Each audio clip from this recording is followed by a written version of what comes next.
Diasco Foot, miroir du football de la diaspora congolaise.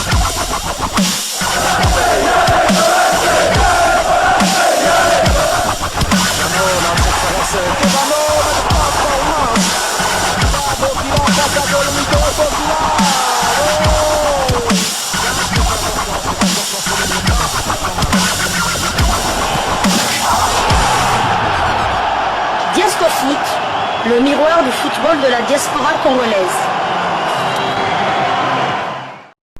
Vous êtes sur Diasco Foot, le miroir du football de la diaspora congolaise. Diasco Foot vous dit bonjour, tout le plaisir est pour nous de vous retrouver, mais surtout de savoir que vous êtes nombreux en train de suivre votre chaîne YouTube dédiée uniquement aux footballeurs de la diaspora congolaise. C'est l'heure de partager avec vous quelques news que nous avons pu récolter pour vous, des news concernant certains de nos internationaux ou des binationaux qui se sont illustrés dans leurs clubs respectifs, et cela dans le cadre de cette première livraison sportive de ce jeudi 18 juillet 2024, une livraison qui nous conduit du côté de la France.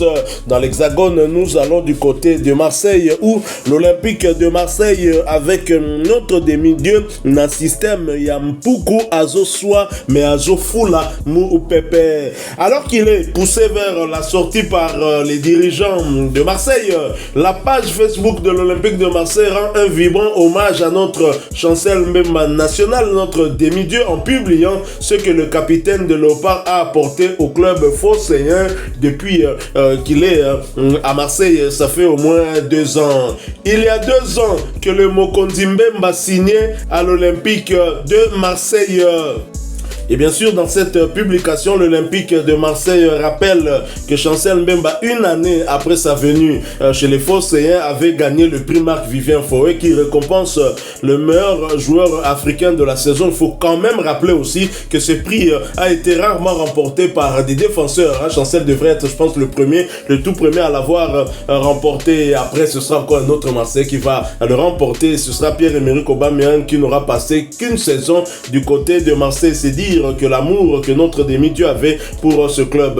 Chancel Mbemba a été donc élu meilleur joueur africain du mois de février 2023, olympien du mois de novembre 2022.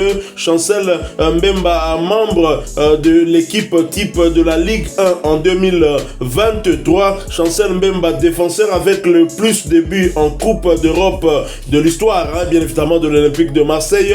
Chancel Mbemba qui a inscrit 13 buts en 2 saisons. Chancel Mbemba a délivré 3 passes décisives.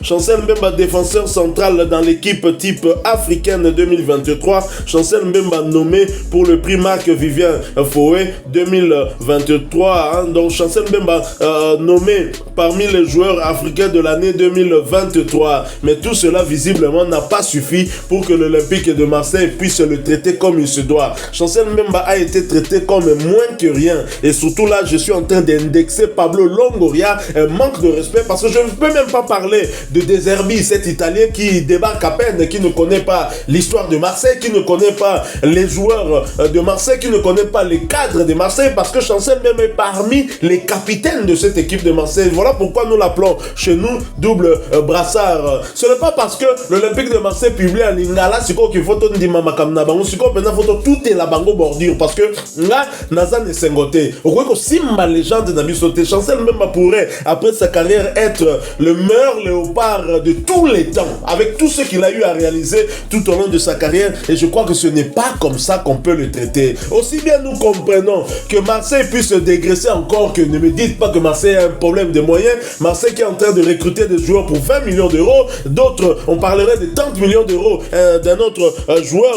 C'est inacceptable. Et donc je pense que il y a un manque de respect criant, et qui ne se justifie pas. Peut-être que le Pablo Longoria se cache derrière des Zerbi, mais par rapport à tout ce qu'il a réalisé, je me demande si dans les 2 saisons, il y a eu un Marseillais qui a fait mieux. Même Alexis Sanchez, après sa première saison, est-ce qu'il a fait mieux que Chancel Mbemba, à part inscrire plus de buts? Tout à fait, mais par rapport à ça, moi je ne suis pas vraiment totalement d'accord avec vous.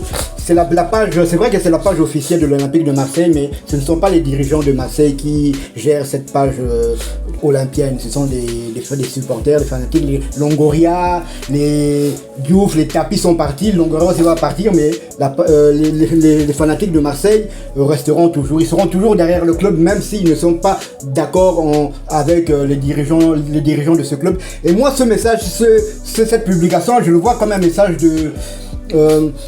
pour dire, écoutez, vous pouvez vendre tous les joueurs que vous voulez, mais pas Chancel Mbemba. C'est un joueur qui a toujours tout donné, qui ne s'est jamais caché, parce que des joueurs qui sont sous la sellette à Marseille, il n'y a pas que Chancel Mbemba, il y a le gardien Lopez, il y a Verretou, il y a Kondogbia, il y a Jonathan Klose. Donc si vous ajoutez encore Chancel Mbemba, ça fait 5 joueurs. Mais la page officielle de Marseille n'a fait qu'une publication que sur Chancel Mbemba. Donc c'est pour dire que non, ils ne sont pas du tout d'accord avec les dirigeants de Marseille. Ils disent plutôt Pablo Longoria, voilà ce que Chancel Mbemba a apporté en 2 saisons. Et ça énumère tout. Hein. Non seulement il a été le meilleur défenseur olympien, parce que c'est le seul défenseur de l'Olympique de Marseille qui se trouve dans l'équipe type de la Ligue 1, pas dans l'équipe africaine ou bien meilleur joueur africain, dans l'équipe type de la Ligue 1, ça veut dire qu'à Marseille c'est le meilleur défenseur. Non seulement le meilleur défenseur de Marseille, mais il est aussi également le 2e meilleur buteur de Marseille en 2 saisons. La première saison il était le deuxième meilleur buteur derrière Alexis Sanchez, et l'année suivante il était le 2e meilleur buteur derrière Pierre-Emerick Aubameyang. Donc Chancel Mbemba c'est pas un défenseur qui n'apporte que sous le plan défensif, mais son apport offensif est indéniable. Il n'y a aucun joueur à part Pierre-Emerick Aubameyang et Alexis Sanchez qui a marqué plus de buts que Chancel Mbemba ces 2 dernières années. Et les chiffres sont là pour parler. Donc c'est vraiment lamentable ce qui se passe du côté de l'Olympique de Marseille. Bon, c'est vrai que nous parlons de Chancel Mbemba parce que c'est un Congolais, mais revenons un peu une année avant. Il a fait de même avec notre Bakagol national. Bakagol national a été jeté en pâture, a été mis à la porte comme ça par ses dirigeants. Donc c'est vraiment lamentable et c'est vraiment malheureux. Page des supporters de Marseille ou des dirigeants de Marseille, page de Marseille quand même, j'ai lu certains commentaires de certains de nos compatriotes qui sont excédés aussi par le traitement réservé à Chancel Mbemba. Nous parlons de Chancel Mbemba bien évidemment parce qu'il est un autre Chancel Mbemba qui est aussi le capitaine de Léopard. À travers lui, c'est l'image de toute la nation également qui est ternie. En tout cas, c'est comme ça que moi je prends les choses. J'ai lu un commentaire d'un Congolais qui a prévenu les Marseillais que les Congolais allaient se désabonner, en tout cas sur leur page. Et on sait que les Congolais sont tellement influents que finalement cette page olympique de Marseille a dû apprendre le lingala pour devoir publier souvent en lingala. Bon, c'est vrai, Marseille c'est une équipe qu'on aime beaucoup. Personnellement, je suis fan de Marseille aussi depuis bien longtemps, où à l'époque de l'entraîneur Raymond Goethals, avec des joueurs comme Chris Waddle, avec des joueurs comme Rudy Voleur, et sans oublier la légende franco-ivoirien Basile Boli, qui avait inscrit l'unique but qui a permis à l'Olympique de Marseille de remporter cette finale face à l'AC Milan. Donc c'est un club que nous connaissons très bien depuis l'époque, avec cette péripétie de Bernard Tapie. On suivait déjà cette équipe de l'Olympique de Marseille, mais on ne cache pas notre déception face à ce traitement. Que Chancel même se sépare d'avec l'équipe de l'Olympique de Marseille, c'est tout à fait normal, mais la manière, l'interdire même de faire cette préparation tactique, il peut faire la préparation pour se maintenir aussi en forme, mais sans toutefois déranger des herbies dans son plan pour la saison prochaine. Bon, toutefois, un nouvel entraîneur arrive à d'autres idées. Et Chancel Mbemba ne manquera certainement pas de trouver un autre point de chute pour poursuivre sa carrière. Moi, je souhaite maintenant, cette fois-ci, qu'il s'intéresse à l'argent, pas autre, parce que ce qu'il a eu à réaliser à Marseille, Marseille, un club qui n'a plus d'ambition. Chancel Mbemba le disait d'ailleurs au cours d'une interview, et vaut mieux qu'il aille seulement du côté de l'Arabie Saoudite, comme l'a fait Pierre-Emerick Aubameyang, son ami gabonais. Voilà, nous sommes arrivés à la fin, chers amis. Partagez avec nous votre point de vue. Excusez ma voix, je suis grippé, vous l'avez peut-être constaté. Et si vous avez aimé ce sujet, laissez-nous un maximum de j'aime. Abonnez-vous sur cette chaîne Diasco Foot, parce que nous sommes le miroir du football de la diaspora congolaise. Et n'oubliez pas d'activer la petite cloche de notification, histoire de ne plus rien manquer des prochains sujets que nous allons vous proposer. Encore une fois, merci à vous, avec espoir de vous retrouver bientôt dans un autre sujet d'actualité. En attendant, portez-vous bien, et Diasco Foot vous dit au revoir.